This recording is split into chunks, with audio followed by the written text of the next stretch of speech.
자, 이제부터 볼 거는 주제통합적 읽기에 나오는 본문 사랑에 대한 사랑에 대한 세 가지 시선을 볼 겁니다.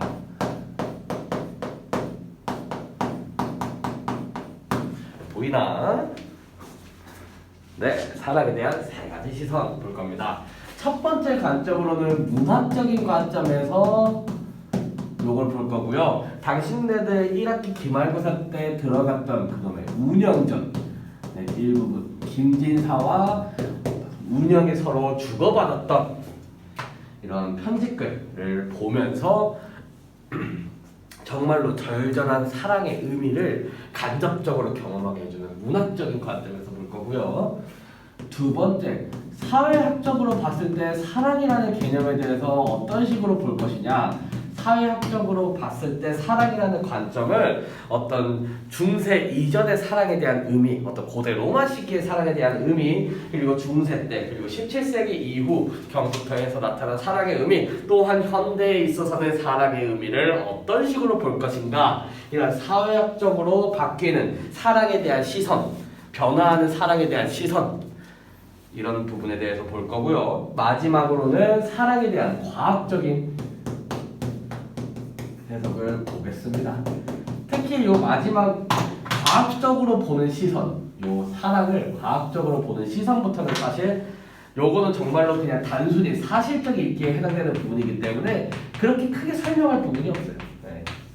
사실 그렇게 크게 설명할 부분은 없고 요런 운영전에 나오는 문학적인 시선 그리고 사회학적인 시선을 주로 정리하고 요 과학적인 시선에서 보는 글 읽기는 가볍게 내용 파악하면서 같이 읽어보도록 할게요.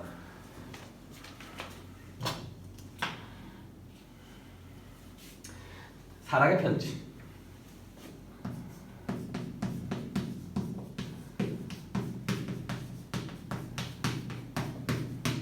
김진사가 운영이 보내는 편지입니다.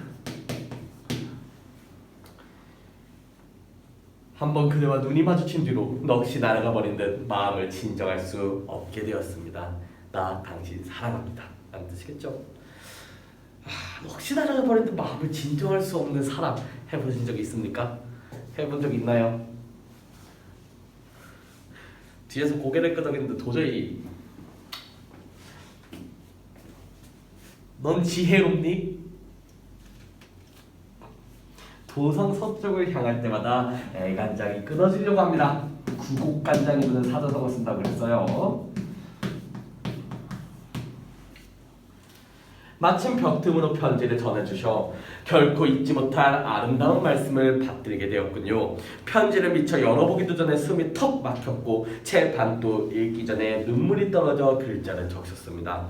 자려 해도 잠을 이루지 못하고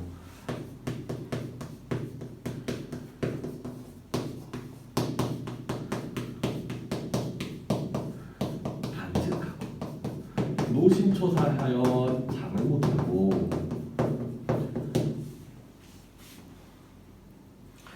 먹으려 해도 음식이 목에 걸립니다. 기본적으로 전전반 즉 노심초사라고 하는데 요거 하나만 얘기하고서 나머지 내가 멋있게 딱 얘기했더니 사습사에 다 실려있다 하더라고요. 네. 이런 사자성어 문제가 갑자기 출제될 수도 있으니까 이런 부분들 괜히 몰랐다가 틀리지 마시고 파악해 주시기 바랍니다. 병이 가슴속 깊이까지 들어와 백약이 유효한 지경이랍니다. 저승이 눈앞에 와있어 오직 목숨이 다하기만을 기다릴 따름입니다. 천지신명의 도사 살아생전에 한 번만이라도 이 한을 풀 수 있다면 마땅히 이 몸을 천지신명의 제물로 바치겠습니다. 종이를 앞에 두고 목이 맨이 무슨 말을 하겠습니까? 그만큼 운영하고 만나고 싶다는 거지. 운영 보고 싶다는 거지. 이게 사랑의 한 부분이라는 거죠. 사랑을 하는 사람들의 모습이라는 거죠. 정말 절절한 상황. 기본적으로 요 운영전에 나오는 둘의 모습이 어떻습니까? 운영 같은 경우는 기본적으로 궁궐에서 생활하는 궁녀잖아요. 그래서 사회적인 제약을 받는단 말이죠. 이 궁궐 자체가 사회적인 제약이잖아요. 그래서 서로 사랑을 하지 못하는데 사랑에 빠져버렸어. 어떤 외부적인 조건에 의해서 사랑이 이루어지지 못하는 상황 속에서 사랑을 하는 사람들의 모습은 얼마나 가련하고 얼마나 절절한지 보여주고 우리가 간접 경험할 수 있게 해주는 게 바로 문학의 역할이에요. 운영의 김진사에게 작년 가을밤이었지요. 처음 군자의 모습을 뵙고 천상의 신선의 인간 세계로 유배 오신 게로구나 하고 생각했답니다. 저의 용모가 다른 9사람보다 다른 9궁녀들보다 훨씬 못하건만 전생에 무슨 인연이 있었던 걸까요? 제 옷에 튄 먹물 한 점이 마침내 가슴속 한을 맺게 할 필미가 될 줄 어찌 알았겠습니까? 주령 사이로 바라보면서 곁에서 보실 인연을 만들고 싶었고 꿈에서 배웠을 때는 장차 잊지 못할 사랑을 이뤄보고 싶었어요. 아름다운 낭군의 모습이 황홀하게도 제 속에 어려 있답니다. 백꽃의 두견 세우는 소리며 오동나무의 밤비 내리는 소리를 서글퍼 참아 들을 수 없었어요. 두견새 우는 소리래요. 쥐저기는 소리도 아니고 우는 소리래요. 그리고 오동나무 밤비 내리는 소리가 어떻대요? 서글프대요. 각각의 자연물에 뭐하고 있는 거죠? 운영이 자기의 감정을 이입하고 있는 거죠.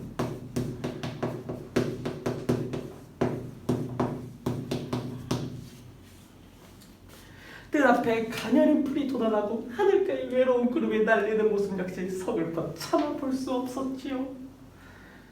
풀이 가녀리대요. 구름이 외롭대요. 이거 본인 모습이죠. 네, 감정이입한 거예요. 이것 또한.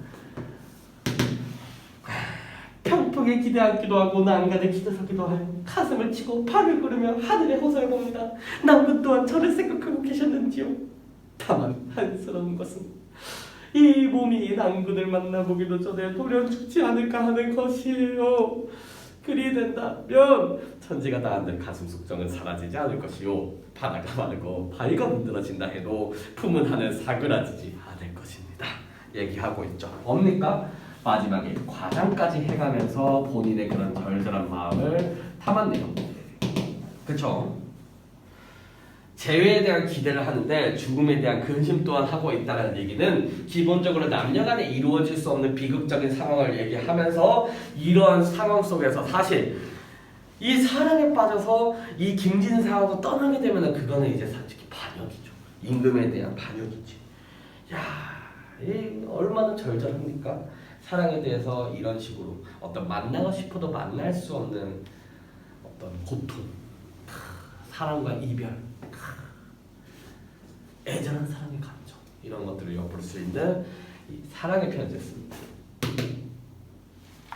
두 번째, 사회학적인 관점에서 바라봤을 때의 사랑 한번 볼게요. 사랑의 역사는 내 처음 보였었던 사람. 윤종신의 사랑의 역사라는 곡이죠. 뭐? 왜? 뭐? 업로드나 똑바로 해. 이런 사회학적인 관점에서 바라봤을 때 사랑이라는 변화가 어떤 식으로 이루어지는지에 대해서 한번 보겠습니다. 간단해요. 고대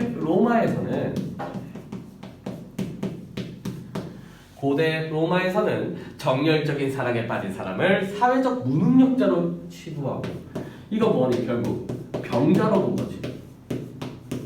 어딘가가 불편하고 무능력하고 막 이런 사람으로 본 거야.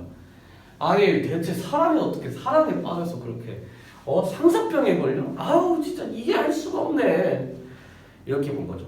즉 치부하고 치료해야 할 불길한 사람으로 여겼습니다. 이제 중세가 되면요. 중세가 되어서야 기본적으로 어떤 낭만적인 사랑에 대한 관념, 오늘날 생각하는 그런 낭만적이다라고 하는 관념이 나타나기 시작하는데요. 용맹한 기사가 용으로 둘러싸인 성에 이런 갇힌 공주를 구해내고 사랑에 빠져 결혼하는 이야기가 바로 그것입니다. 이러한 기사와 공주의 사랑 이야기를 보고 뭐라 했냐면은 기본적으로 로망이라고 얘기해요. 이것이 근대 와서 노벨, 즉 소설 형식으로 변모하게 된 겁니다. 이런 부분에 대한 어떤 절절한 또 사랑 이야기, 낭만적인 이야기를 보시려면요, 시네마 패러디스, 시네마 천국이라고 하는 영화에서 그 할아버지가 애한테 들려주는 이 이야기 있거든요. 사랑에 빠져서 고생하는 그 아이에게 어떤 이야기를 전달해 주는데 이 기사와 공주의 이야기예요. 들어보시면 굉장히 감동적이거든요. 나중에 영화 한번 봐보시길 추천해드립니다. 17세기 전까지 사랑과 결혼은 신분에 의한 의무와 필요에 의해 만들어진 것이었다. 17세기 전까지 어떤데요? 17세기 전까지 사랑과 결혼은 뭐였다? 신분에 의한 의무와 필요였다. 라는 거죠. 의무와 필요에 의해 만들어진 것이었다. 결혼은 사랑에 따른 것이 아니라 뭐였다? 권력의 결합에 가까웠다. 권력의 결합에 가까웠다. 하지만 17세기 이후 신분계급의 구속이 느슨해지고 신분이 아닌 개인의 권리와 자유가 강조되었다. 17세기 이후 어떤 신분이 아닌 개인의 권리와 자유가 보장되면서부터 우리 17세기 후에 어떻게 개인이 중시되는 사랑의 형태가 갖추어지게 되었다 얘기하는 거죠. 개인이 중시되는 낭만적인 사랑의 등장.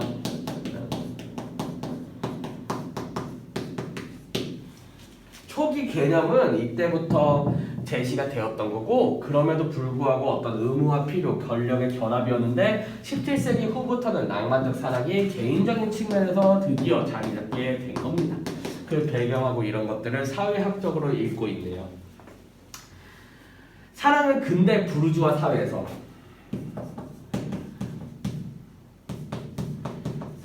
뭘로 여겨졌다? 마치 신성시하게 신흥 종교, 그 정도로 어떤 역할이 컸다 이거예요. 신흥 종교처럼 부상했다. 당시 사람들은 어느 하나 확고한 것 없이 요동하는 피곤한 현실에서 자신을 배신하지 않을 것은 진정한 사랑뿐이라고 여겼다. 그리고 낭만적 사랑이 현실을 극복할 수 있는 초월적 자기승, 이 사랑이라는 것이 초월적 자기승화를 이룰 수 있게 만들어준다고 여겼고요. 사랑을 함으로써 불완전한 나는 완전한 우리가 될 수 있다. 불완전한 내가 완전한 우리로 완성된다는 거죠. 낭만적 사랑은 사랑을 하면서 자기 영혼의 부족한 부분을 메우고 완전한 전체가 될 수 있다는 믿음에 근거한다. 결국 요런 완전한 우리가 되기 위해서는 결국 부족한 영혼을 채워야 된다.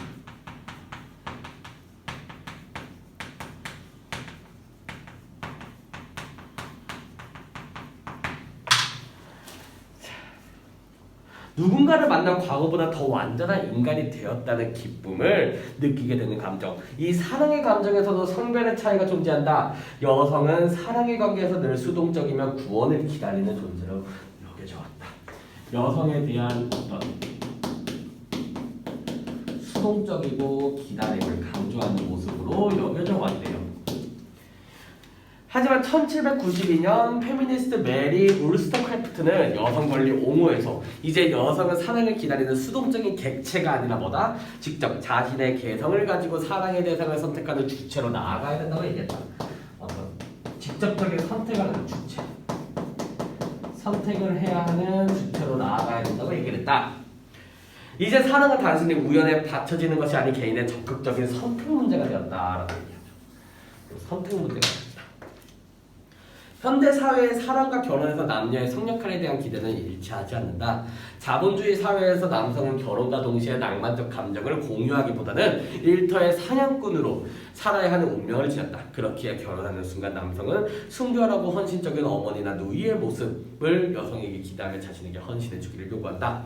이에 반해 여성은 결혼 후에도 드라마 속 주인공처럼 깜짝 행사와 사랑스러운 체험을 하게 해줄 남성을 꿈꾼다. 현대 사회에서 사랑과 결혼은 동상이몽의 현장이 되는 것이다.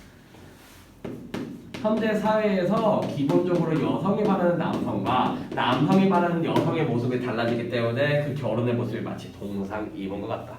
같은 자리에서 다른 꿈을 꾸는 모습과도 같다. 현대인의 사랑의 모습들을 얘기하고 있네요. 현대인들은 점점 사랑의 열정을 소모적인 것이라고 낙인 찍으려 한다. 현대 사회는 훨씬 복잡해졌고 현대인들은 훨씬 바쁘고 피곤해졌다. 그래서 현대인은 사랑을 좀 더 유용한 것으로 바꾸려고 한다. 현대인은 어떻게 사랑을 마치 뭐처럼 유용한 것처럼 바꾸려고 하네요. 사랑을 통해 자신의 이미지를 찾고 상대를 통해 자아를 확산해가는 거죠. 지금 첫 번째 뭐다? 자신의 이미지 찾기. 사랑의 역할이 이거.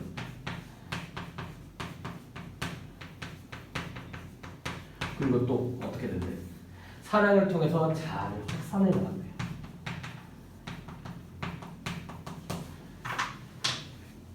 사랑은 자기 자신을 인정받음으로써 삶의 의미를 찾게 된다는 거. 사랑의 감정과 사랑하는 상대는 곧 자신을 발견하는 이 사랑을 하는 서로가 어떻게 된다? 거울이 된다라는 거죠. 현대인은 점차 낭만적인 환상에서 벗어나 개인화에 의한 자아 실현을 추구하고 있다.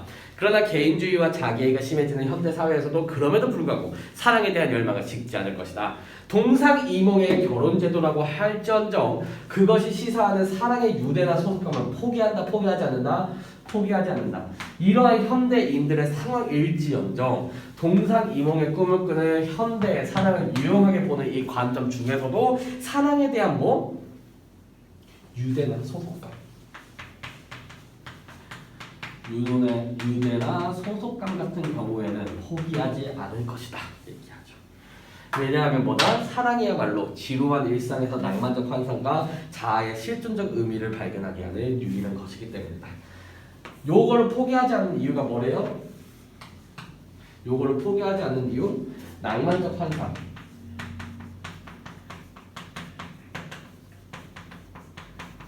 또 실존적 의미, 자아의 실존적 의미를 발견할 수 있는 유일한 것이라고 생각하기 때문이다 라고 얘기하고 있네요. 사회학적 관점에서 사랑의 역사에 대해서 봤네요. 마지막 과학적 일기에 대한 내용을 보겠습니다.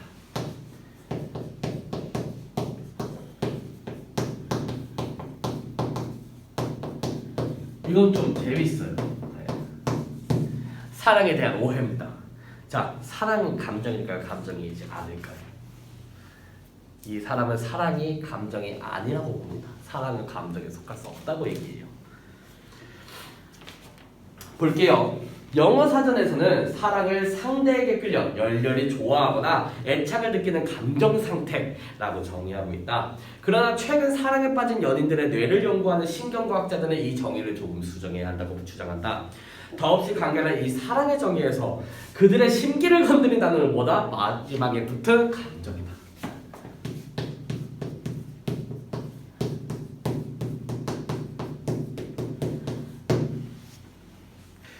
과학적인 관점에서 봤을 때 과연 사랑을 감정의 한 종류로 보는 것이 타당할까?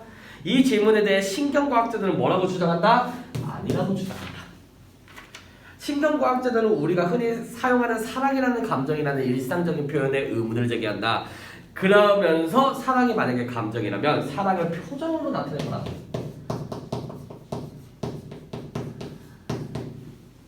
사랑을 표정으로 나타내볼래 주영아? 미안해요. 사랑을 표정으로 나타내볼래 주영아? 주영아?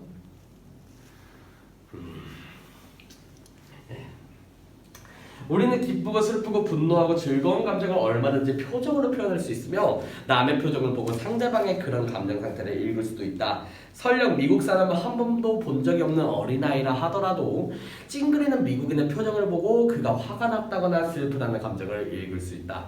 이렇듯 인간은 자신의 원초적인 감정을 표정이나 몸동작으로 나타내고 그것을 읽어낼 수 있는 능력을 갖추고 있지만 공교롭게도 사랑에 대응하는 표정은 존재하지 않는다. 아무도 사랑에 빠진 표정을 명확히 지을 수는 없다.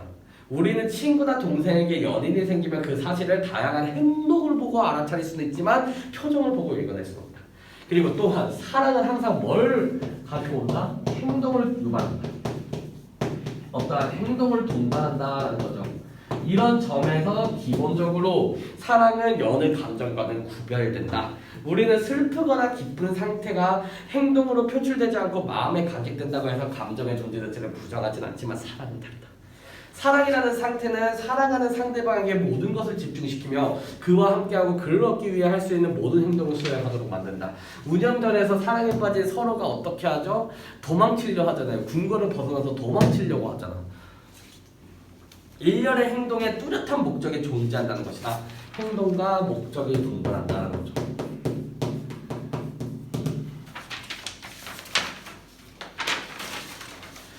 그런 점에서 사랑은 감정이라기보다는 뭐에 더 가깝다? 욕구나 동기에 더 가깝다라는 거죠. 결정적으로 사랑하는 사람의 뇌활동 사진을 찍어보면 사랑은 우리 뇌 안에서 감정을 관장하는 영역에서 처리하지 않고 욕구나 동기를 처리하는 쪽에서 정리가 된대요. 사랑을 연구하는 신경과학자들은 다른 심리 상태와 마찬가지로 사랑이라는 욕망도 뇌에 있는 특정한 화학물질과 신경회로 때문에 생겨나는 보편적인 그저 뭐다? 마음 상태다.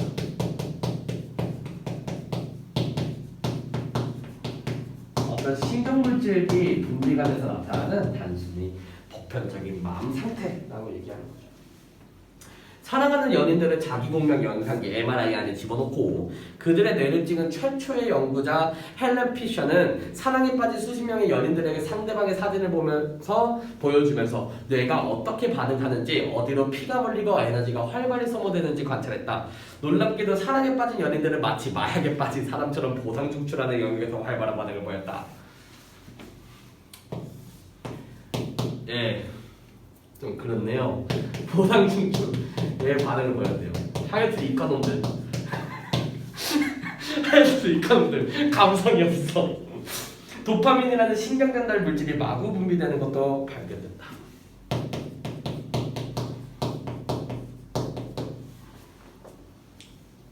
사랑이나 고귀한 마음 상태도 생물학적인 뇌활동 없이는 불가능하다는 것을 처음으로 관찰한 것이다. 도파민과 함께 노르에피네프린이라는 신경 전달 물질 또 분비된대요. 이 화학물질이 체내에 늘어나면 사람의 혈기 왕성해진 신체, 신경감이, 불면, 식욕상실, 떨림, 두근거리는 가슴, 가빠지는 호흡, 고민과 두려움을 경험하게 된다. 놀랍게도 이 모든 증세는 뭐다? 우리가 사랑에 빠졌을 때 흔히 관찰되는 증세가 아니던가. 인간이 느끼고 생각하고 말하고 기억하고 의식하는 모든 행동은 생물학적인 뇌를 통해 설명될 수 있으며 이 표현 되게 이까스러워요. 낭만적 사랑 또한 1.3kg에 지나지 않는 단백질 덩어리에서 벗어날 수 없다. 야, 주영아 뭐라고? 사랑은 뭐다? 1.3kg에 지나지 않는 단백질 덩어리에서 벗어날 수 없다. 아, 지혜롭지 못하네. 물론 사랑이 특정한 신경전달 물질과 신경회로의 작동을 반드시 동반한다고 해서 그것으로 사랑을 완벽히 설명할 수 있다고 믿는 과학자는 그리 많지 않다. 사랑하는 동안 과도하게 분비되는 도파민이나 세로토닌, 노르에피네프린과 같은 신경 전달 물질이 사랑의 원인인지 결과물인지 혹은 그저 부산물인지는 아직 아무도 모른다. 다만 확실한 것은 사랑을 하는 동안 우리가 보이는 많은 비정상적인 행동을 이 신경 전달 물질들 평소 역할로 상당 부분 설명할 수 있다는 사실이다. 여기까지 해서 사랑에 대한 오해, 과학적인 관점에서 사랑을 봐봤네요. 흥미롭죠? 1.3kg에 불과한 단백질 덩어리에서 벗어날 수 없다.